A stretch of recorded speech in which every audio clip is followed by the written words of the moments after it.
Berdasarkan asesmen kami dengan informasi dan data yang kami miliki sampai bulan Maret, ya. Jadi terbatas informasi sampai dengan bulan Maret. Artinya mungkin dalam perjalanannya nanti sangat dinamis kawan-kawan informasinya ini, ya, terkait dengan kondisi perekonomian terkini. Kemudian di situ nanti saya akan bicara beberapa hasil survei yang dilakukan oleh Bank Indonesia untuk sampai kepada asesmen kami terkait dengan kondisi ekonomi. Kemudian yang kedua nanti ada beberapa informasi terkait dengan inflasi, bagaimana dengan inflasi kita di saat-saat seperti munculnya isu pandemi corona ini. Kemudian yang ketiga itu terkait dengan sedikit informasi terkait dengan kebutuhan uang tunai menjelang Ramadan 1441 Hijriah.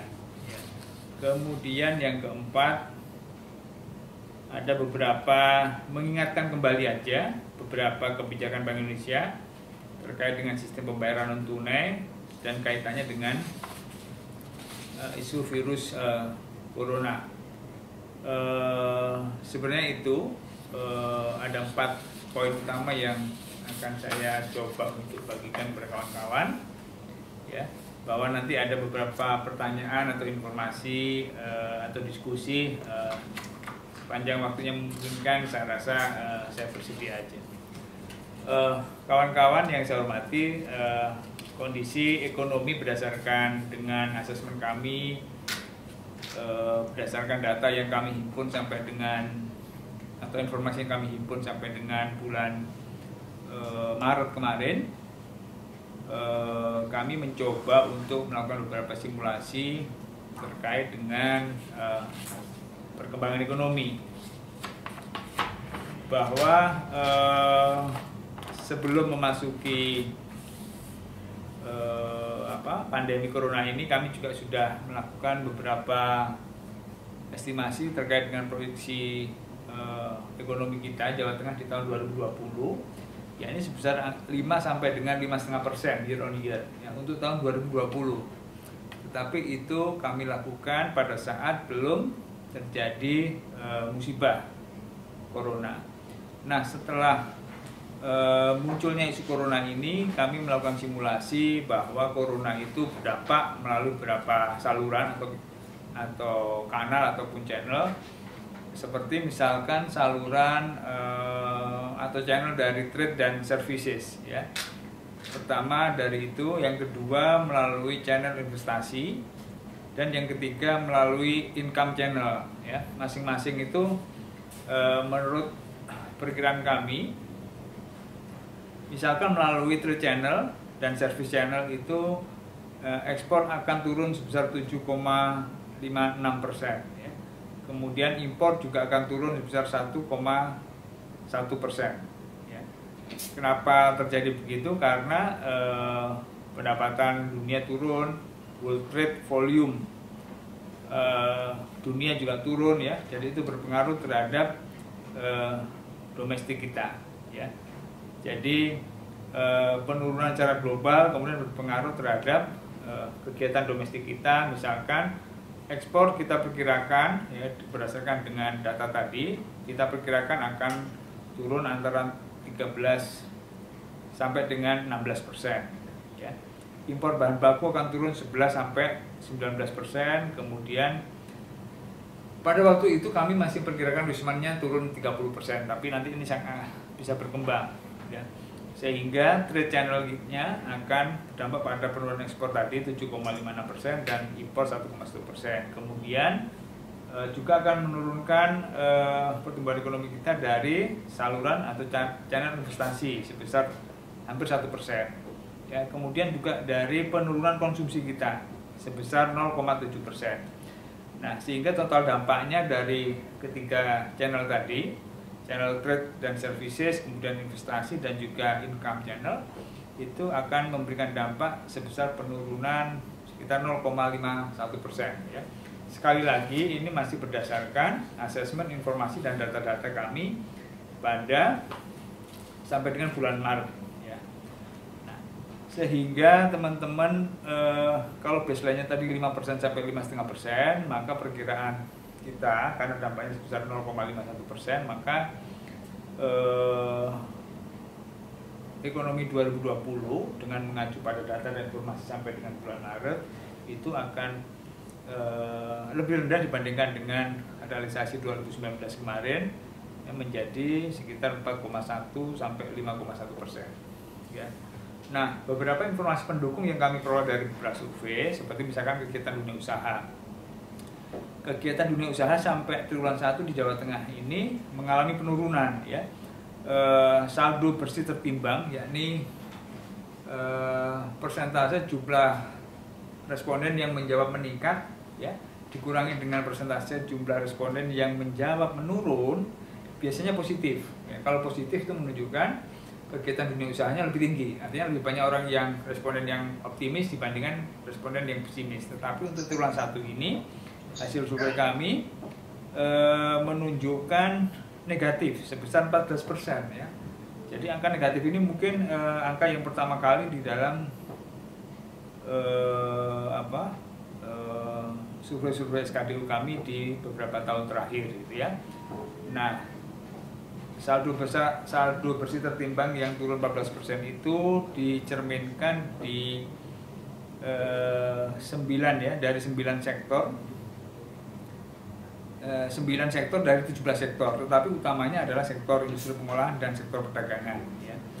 Jadi sektor industri pengolahan dan perdagangan berdasarkan survei kami itu sampai dengan data Maret kemarin menunjukkan kegiatan usaha yang menurun. Tercermin juga dari penggunaan tenaga kerja yang turun, kemudian realisasi investasi yang turun. Sementara itu teman-teman, kondisi keuangan perusahaan selama 3 bulan sebenarnya masih dalam kondisi baik, ya, meskipun lebih rendah dibandingkan dengan triwulan sebelumnya. Jadi dari sisi kondisi keuangan, penurunan terjadi di likuiditas, ya. Likuiditasnya sedikit masih baik, tapi sedikit lebih rendah dibandingkan dengan triwulan sebelumnya, ya.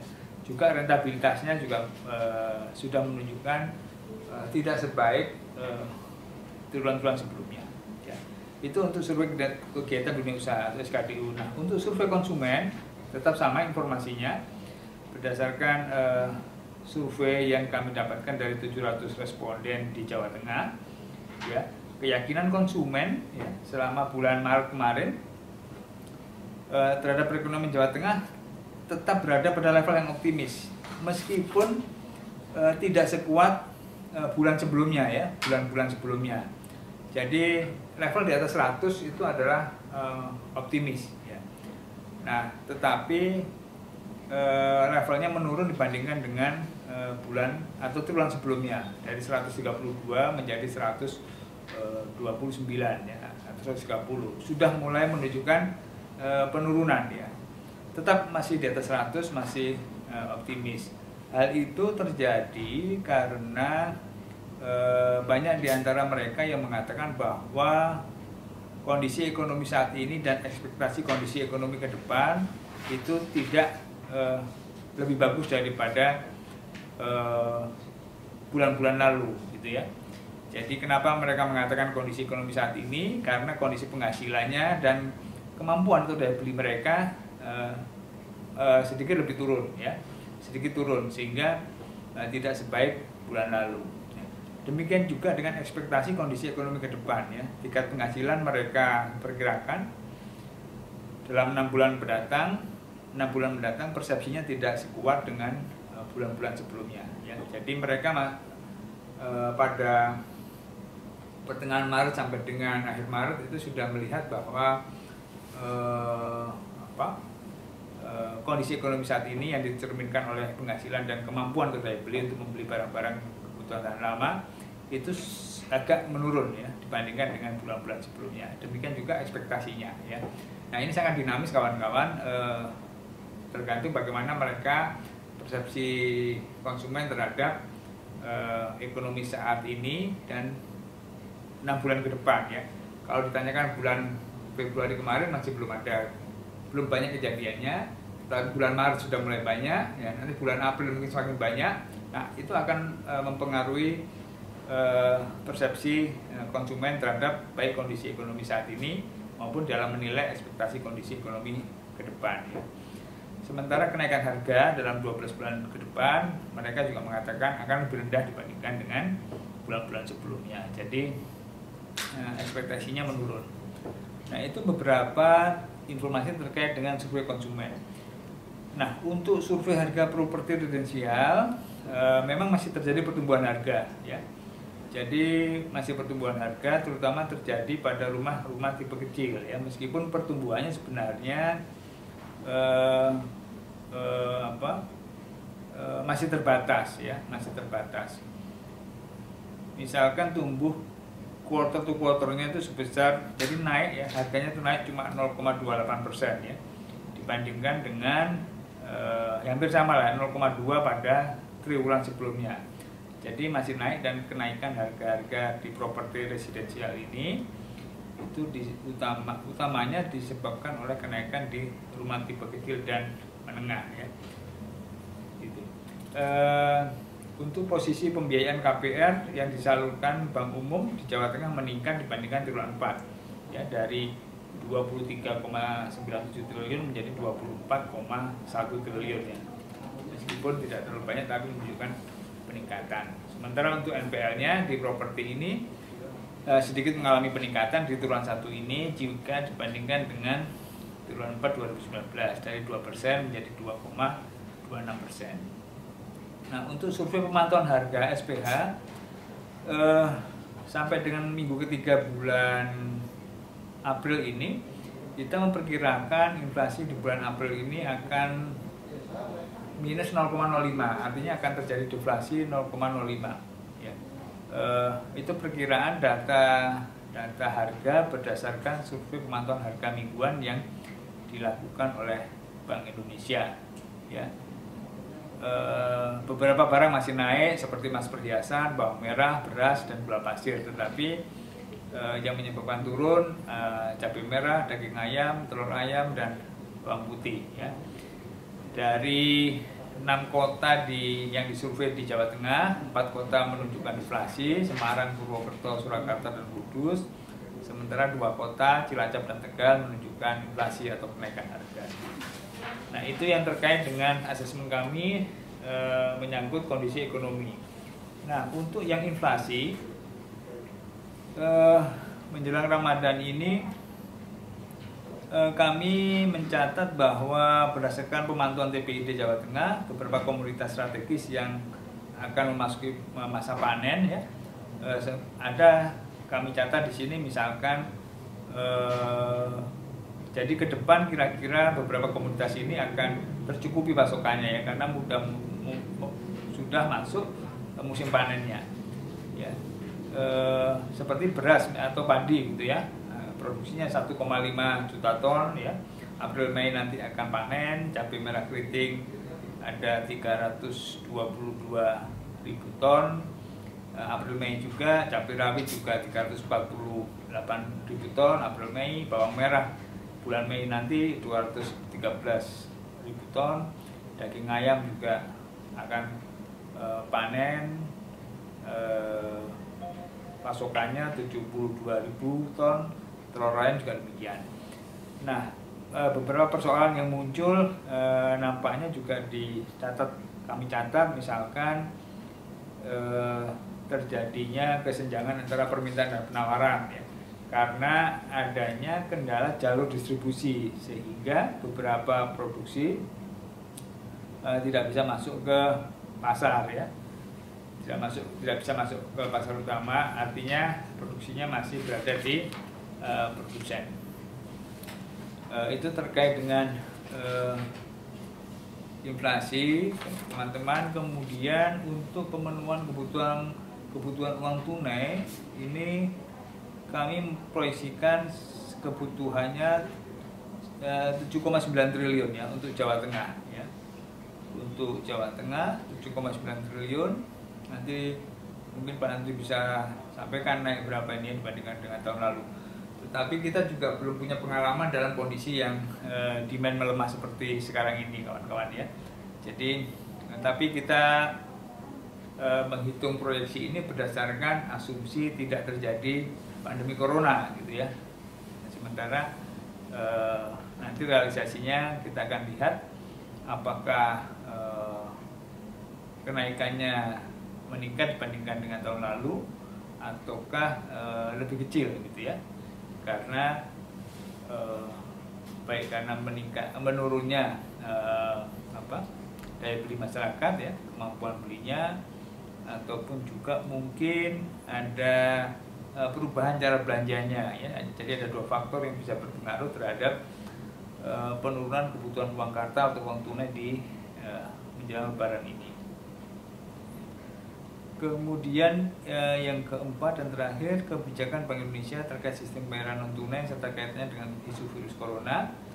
Saya hanya refresh saja bahwa Bank Indonesia membebaskan pengenaan biaya transaksi pemrosesan QRIS ya, MDR-nya untuk usaha mikro, merchant discount rate-nya bisa 0% ya, 1 April ya, sampai dengan 30 September 2020. Jadi kita harapkan ini bisa menjaring para merchant atau pedagang-pedagang untuk mendaftarkan QRIS-nya, gitu ya. Kemudian Bank Indonesia juga menurunkan biaya sistem clearing nasional efektif 1 April 2020. Ya, perbankan ke Bank Indonesia semula Rp600 menjadi 1 ya. Menjadi 1 kenapa tidak dinolkan? Karena kalau dinolkan nanti sistemnya tidak bisa menghitung. Jadi harus ada angkanya 1 gitu ya. Rp1. Kemudian dari nasabah ke perbankan semula 3.500 sekarang maksimum 2.900 untuk clearing ya. Kemudian Bank Indonesia juga membantu mendukung akselerasi penyaluran dana bansos non tunai program-program pemerintah seperti PKH ya, program keluarga harapan, terus BPNT bantuan pangan non tunai, kemudian juga program kartu prakerja, dan yang keempat program kartu Indonesia Pintar atau untuk kuliah ya. Kemudian juga Bank Indonesia melonggarkan kebijakan kartu kredit ya, penurunan batas maksimum suku bunga sebelumnya 2,25% menjadi 2% per bulan. Penurunan sementara nilai pembayaran minimum ya, sebelumnya 10% menjadi 5%. Kemudian penurunan sementara besaran denda keterlambatan pembayaran ya, sebelumnya 3% atau maksimal Rp150.000 menjadi 1% atau maksimal Rp100.000. Mendukung kebijakan menerbit kartu kredit untuk memperpanjang jangka waktu pembayaran ya. Nah, kemudian untuk nasabah yang terdapat COVID-19 dengan mekanisme diskresi masing-masing penerbit kartu kredit. Itu beberapa informasi kawan-kawan yang bisa saya sampaikan. Kemudian kalau peran kantor Bank Indonesia dalam kepedulian sosial akibat pandemi virus COVID ini, kami sedang memproses bantuan kepada beberapa lembaga seperti misalkan Ikatan Dokter Indonesia ya, di dalam pemberian APD dan face shield, kemudian penyemprotan disinfektan, hand sanitizer, sarung tangan, masker ya. Juga kepada Palang Merah Indonesia, kemudian juga kepada Rumah Harapan Indonesia gitu ya, dan beberapa lembaga lainnya gitu ya. Kita sedang memproses bantuan dari Bank Indonesia kepada rekan-rekan terdampak atau saudara-saudara kita yang terdampak. Itu kawan-kawan yang bisa saya sampaikan. Mudah-mudahan cukup jelas. Kalau misalkan ada beberapa pertanyaan, ini saya sudah memiliki catatan pertanyaan, kalau boleh saya bacakan ya. Ada beberapa pertanyaan yang sudah disampaikan kepada humas kami, misalkan dari Mas Aris Budi, Radio Idola ya. Dalam menghadapi Ramadan, bagaimana Bank Indonesia Jateng melakukan pemantauan terutama soal harga? rekan-rekan kita memiliki beberapa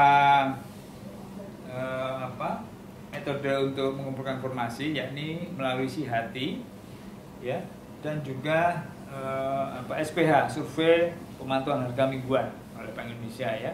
Kalau SIHATI ini catatannya setiap hari, kita bekerjasama dengan dinas Indak, ya, kabupaten kota, ya, itu bisa memberikan informasi tingkat harga di berbagai pasar di seluruh Jawa Tengah, ya. Jadi itu yang cara kami untuk mendapatkan informasi harga-harga.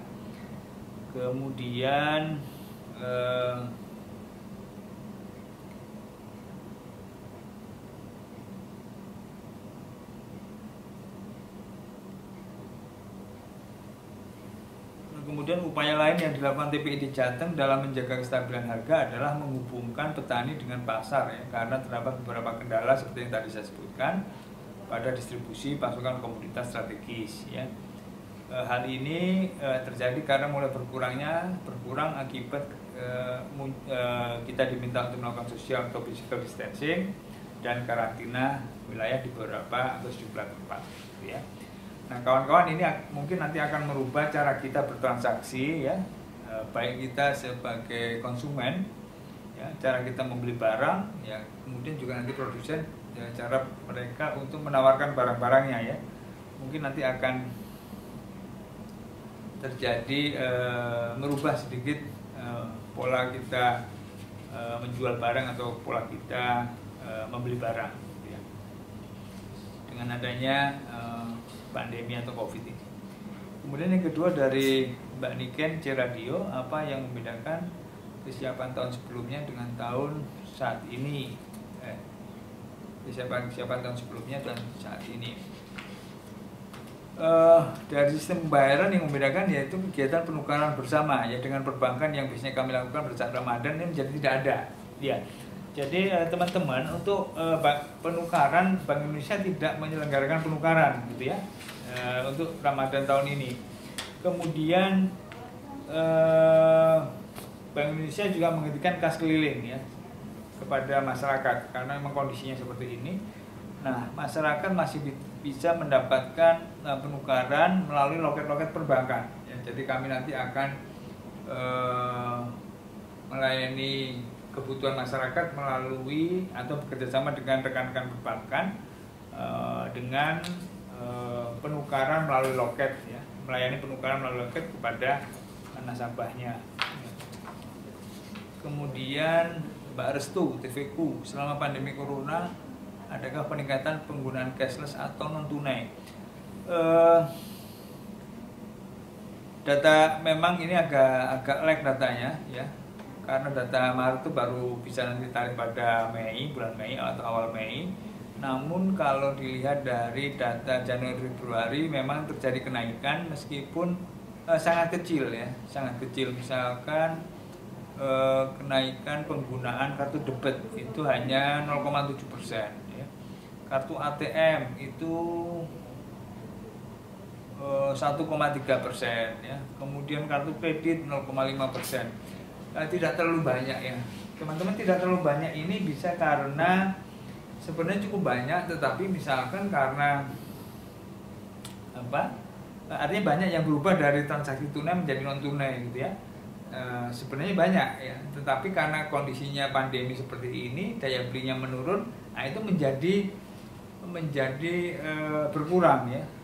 Kenaikannya sih walaupun tetap naik, tapi menjadi kenaikannya tidak sebanyak kalau misalkan kondisi ini pergeseran dari tunai ke non tunai itu dalam situasi normal, ya. Memang mereka dipaksa dengan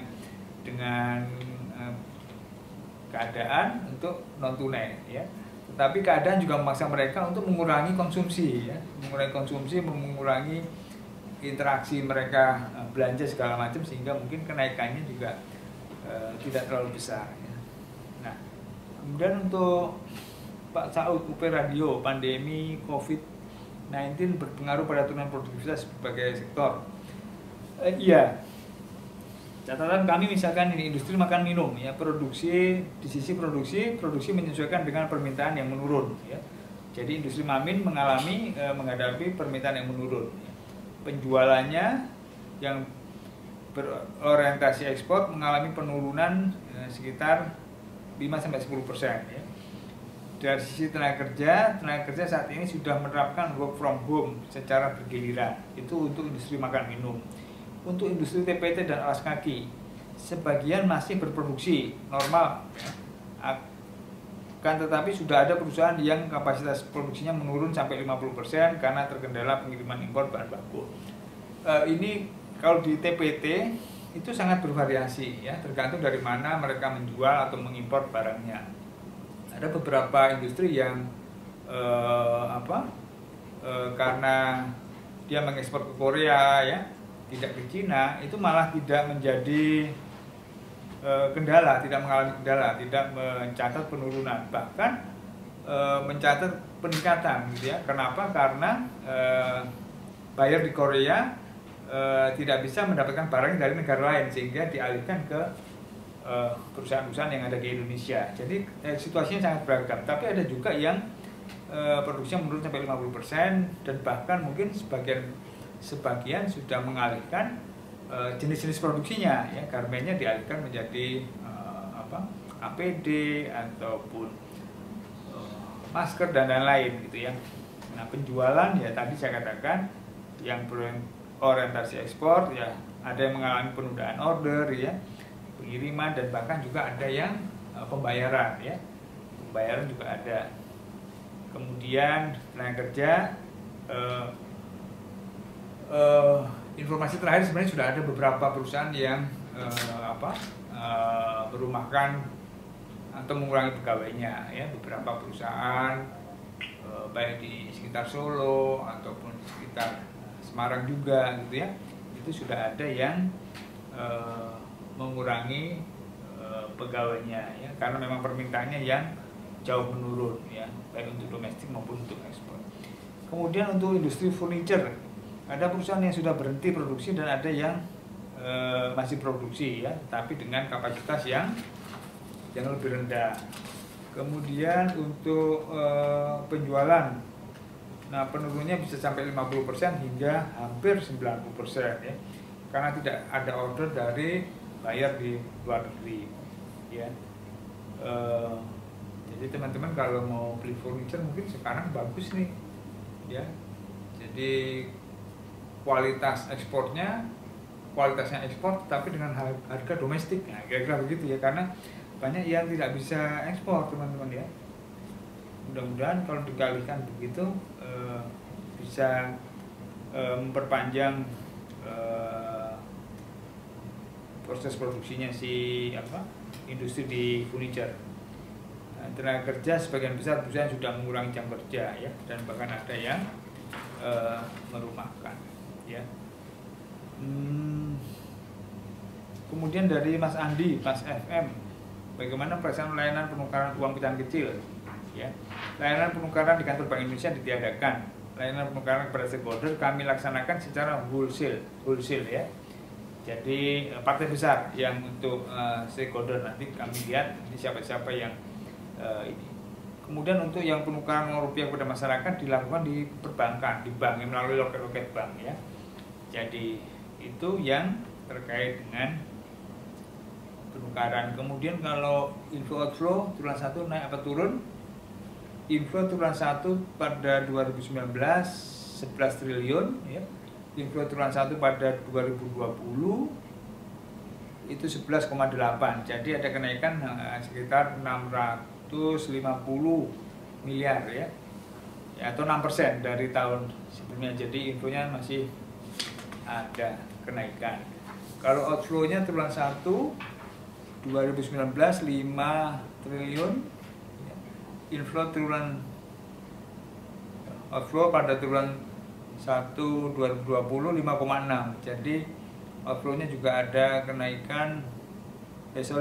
Untuk outflow-nya 5,2 triliun triwulan 1 2019 dan outflow triwulan 1 2020 5,6. Jadi ada kenaikan sebesar 400 miliar ya. atau 8% dari tahun sebelumnya.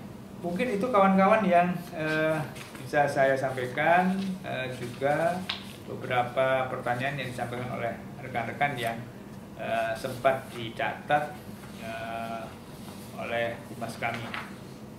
Itu sekian dan terima kasih. Kalau ada pertanyaan tambahan, monggo.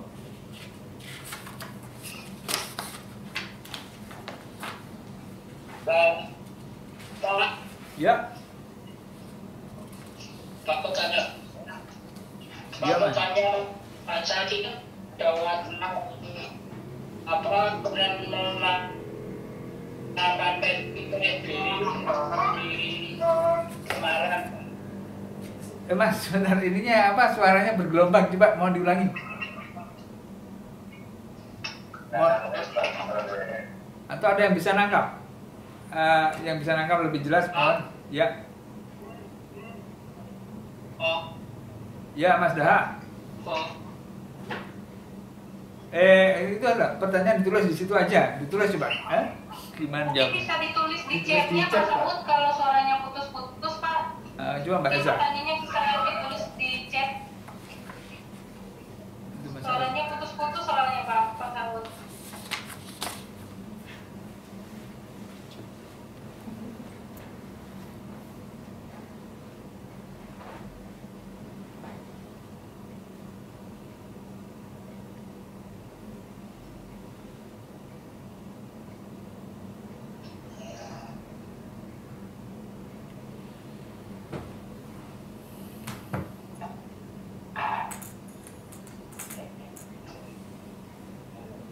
Coba diulangi, mungkin suaranya bisa menjadi lebih jelas, Mas.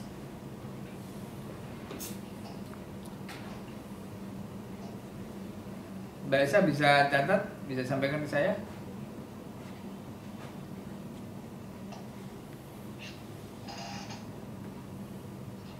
Kita lagi minta teman-teman untuk nyatet di ini Pak. Dan ini baru masuk Pak dari Pak Saud. Pak, Ya. wacana diterapkannya PSBB di Semarang dampaknya seperti apa Pak Suko?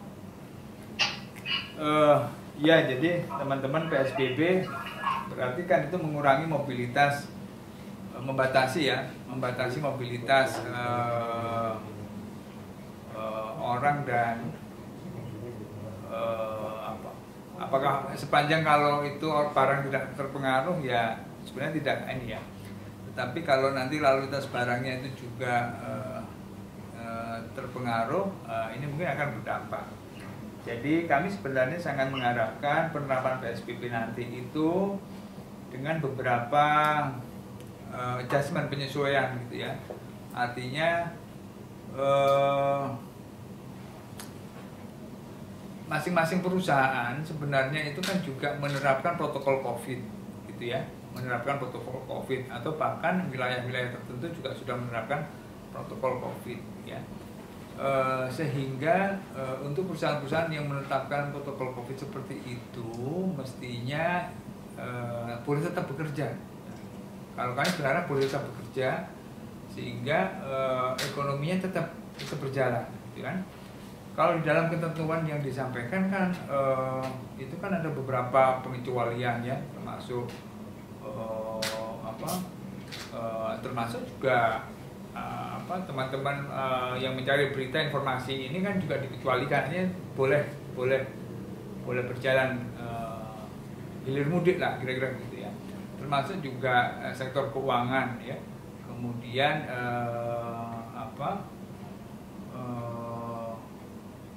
pangan strategis, kemudian BBM gitu ya.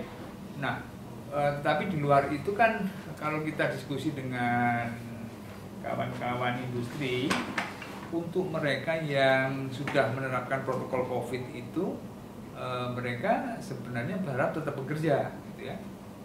Karena demikian juga pegawainya, kalau misalkan mereka tidak bekerja nanti mereka tidak memiliki tabungan atau memiliki daya beli sehingga akan berpengaruh terhadap itu gitu ya. Namun oleh karena itu sebenarnya saran kami kalau misalkan diterapkan tolong lebih selected lapangannya ya. Jadi termasuk misalkan di atas kertas itu fleksibel, di lapangan juga harus sama gitu ya. Jangan di atas kertas fleksibel di ketentuan, tapi di lapangan ternyata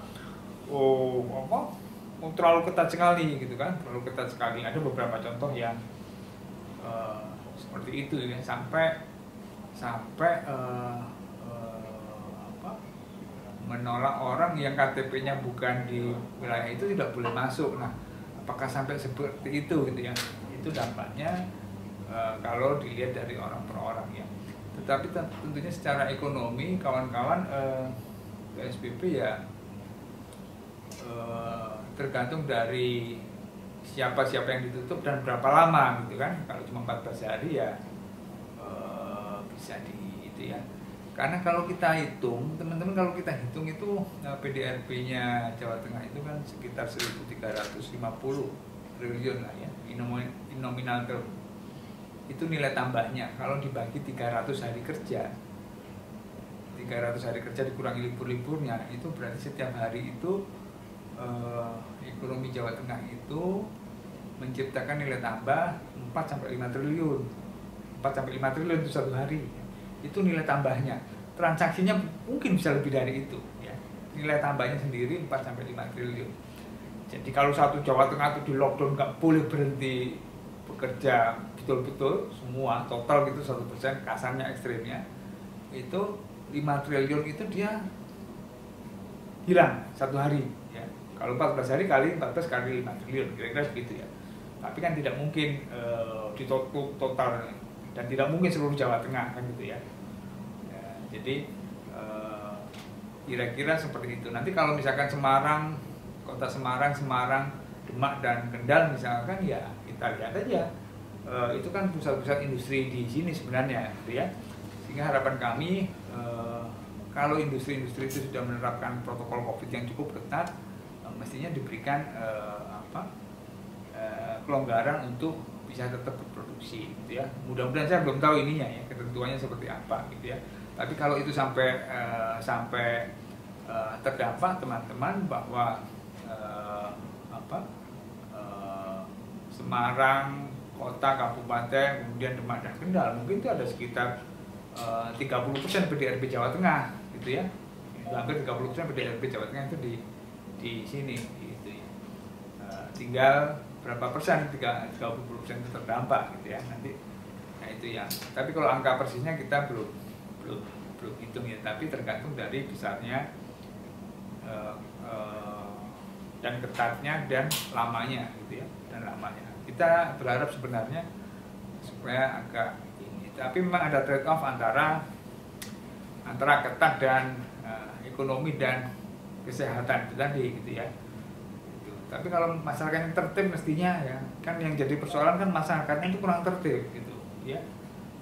Kalau dari itunya Pak Ganjar itu kan sepedahan terus nemuin masih makan di soto Lamongan, di mana tuh ada soto Lamongan ya, saya jadi pengen juga. Tapi kok banyak begitu orang makan, jadi udah tidak ada protokol COVID sama sekali di situ kan. Nah ini yang ketertiban seperti itu yang mungkin mendorong eksekutif atau pemerintah eksekutif itu untuk menerapkan PSBB ya, untuk menekan laju pertambahan pasien positif.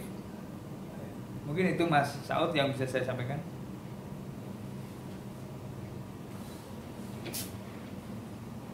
Izin Pak, pertanyaan selanjutnya Pak Suko dari Mbak Indri Elmo Jateng. Pertumbuhan ekonomi paling rendah di sektor apa, dan apa ada kemungkinan pertumbuhan ekonomi di Jateng sektor apa yang paling rendah? Yang paling rendah kan maksudnya yang paling terdampak ya, kalau mungkin rendahnya itu berarti sudah angka. Tapi kalau yang paling terdampak itu ya dari perhotelan ya, perhotelan. Kemudian sama transportasi gitu ya. Perhotelan dan transportasi itu yang paling terdampak. Ya kemudian juga ada nanti perdagangan ya. Perdagangan terdampak juga karena orang mengurangi interaksi dan membeli. Kemudian juga industri pengolahan sudah mulai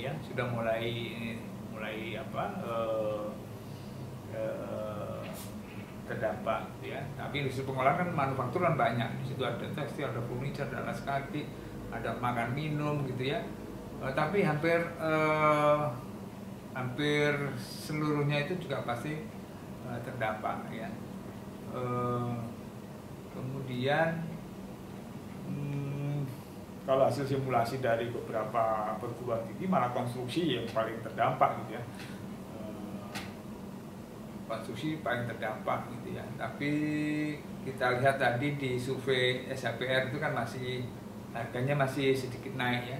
Bahkan sedikit lebih tinggi dibandingkan kenaikan di triwulan sebelumnya. Jadi sebenarnya konstruksinya masih oke gitu ya.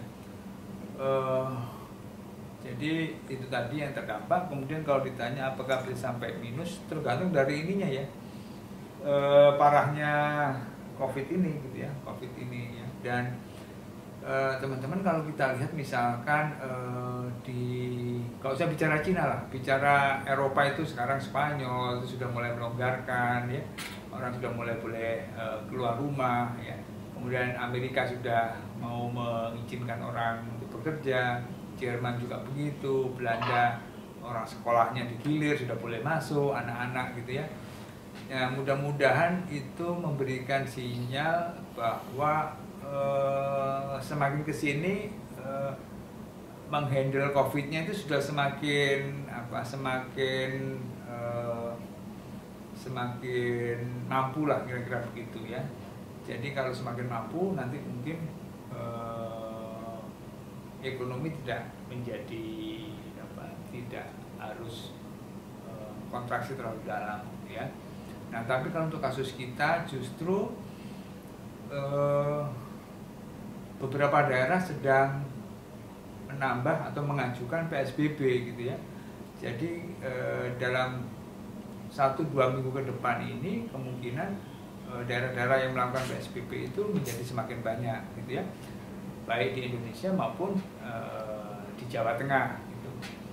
Nah kalau ini semakin banyak ya dan dalam waktu yang lama, nah itu yang dampaknya bisa membuat kurang bagus terhadap ekonomi ya. Kalau sampai minus rasa-rasanya itu sangat berat ya gitu ya, skenario sangat berat gitu ya.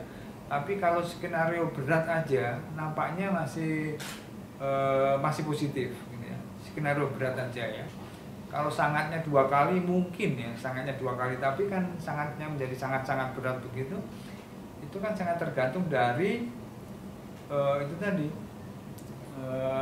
kita belum ketemu cara menghandle COVID-nya gitu ya. Kemudian masyarakatnya juga masih yang tertular semakin banyak karena kurang disiplin, tidak tertib gitu ya. Kemudian PSBB yang nanti diterapkan tidak efektif ya. Kemudian tidak ada stimulus dari pemerintah gitu, tidak ada bantuan dari pemerintah gitu ya. Nah kalau itu terpenuhi ya mungkin akan sangat berat gitu ya. Tapi kan ada stimulus dari pemerintah ya, kemudian kita berharap PSBB bisa lebih mengendalikan laju pertambahan itu gitu ya, sehingga kalau PSBB-nya bisa efektif, bisa diperlonggar sehingga ekonomi bisa semakin bergerak, orang boleh bergerak lagi gitu ya, boleh bekerja lagi, ya, ada daya beli dan konsumsi naik, kemudian ya, dampak yang begitu berat bisa terkurangi. Mungkin itu jawaban saya ya. Ada lagi Mbak Esa? Ada Pak, dari Mas Dana Pak, IDN. Suko menegaskan Pak untuk penukaran uang kertas masih tersedia ya. Artinya meskipun BI meniadakan, tadi kan disampaikan untuk loket e-bank masih disediakan. Apakah menjamin tidak ada kerumunan Pak? Apa tidak sebaiknya memang ditiadakan juga? Terima kasih Pak. Ya, jadi kalau ditiadakan kita belum tahu teman-teman ya. Kan kalau tidak ada COVID kan budaya kita masih membutuhkan gitu ya, membutuhkan uang kartal. Nah, sekarang ada COVID, apakah itu mengubah budaya kita? Ya kalaupun mengubah mungkin tidak sampai terus menghilangkan itu mungkin ya. Nah ini belum tahu, makanya nanti kita tes case saja nih di tahun ini kan, kalau ada pandemi seperti ini apakah itu terus shock seperti ini terus menurunkan total permintaan wakatan. Tapi kami juga minta tetap menyediakan di loket penukaran. Nah, oleh karenanya kami juga minta perbankan untuk tetap menjalankan protokol COVID-nya, gitu ya. Protokol COVID-nya misalkan masuk bank harus pakai masker, kemudian tetap diukur suhunya, kemudian pakai hand sanitizer ya. Kemudian jarak duduk, jarak mengantre juga diatur gitu ya. Saya rasa itu kalau itu diberlakukan, saya rasa masih bisa memitigasi atau mengurangi resiko. Karena dari kami di Bank Indonesia sendiri, uangnya itu juga dikarantina gitu ya. Jadi uang yang masuk ke Bank Indonesia dari peredaran itu tidak langsung diedarkan ya. Tidak langsung diedarkan, dikarantina minimal itu 14 hari ya. Karena berdasarkan penelitian virus corona yang nempel di bahan kertas uang ya itu bertahan cuma 8 hari kalau nggak salah ya, 7 atau 8 hari gitu ya, kalau menempel gitu ya. Jadi uang yang masuk ke Bank Indonesia dari peredaran itu kita karantina 14 hari ya. Dengan harapan bahwa virus ya, kalau orang Sunda virus, kalau kita virus ya, kalau dia, nah itu harapannya sudah mati lah. Jadi kalaupun, tapi kan kalau Lebaran ini kan yang beredar biasanya uang HCS, hasil cetak sempurna yang baru dari Truri ya, baik itu emisi 2016 maupun emisi tahun-tahun sebelumnya ya. Jadi tapi uangnya baru ya, uangnya baru kan belum ada virusnya gitu ya. Tapi kalaupun dapat uang lamanya itu sudah kita karantina 14 hari. Jadi harapannya tidak menjadi media penular COVID. Itu habis ya, Mbak Esa? Sampun Pak, sudah habis sepertinya Pak. Iya. Sudah Baik. menjawab semua Pak. Baik, terima kasih ya teman-teman ya. Mohon maaf ini kita jadinya Vkonnya perskonnya jadi virtual gitu ya. Tapi ini membuat kita berinovasi gitu ya, berinovasi. Mungkin dengan virtual begini bisa menjadi semakin cepat gitu kan. Kalau misalkan artinya bisa dilakukan di mana aja gitu kan. Si teman-teman bisa sedang meliput begitu, punya waktu bisa langsung di sana, tidak harus menuju ke PI yang 20 menit, 15 menit gitu ya, sehingga menjadi lebih efektif. Mudah-mudahan seperti itu. Baik kawan-kawan, terima kasih ya, sampai ketemu. Mbak Esa, saya kembalikan. Mbak. Siap Pak.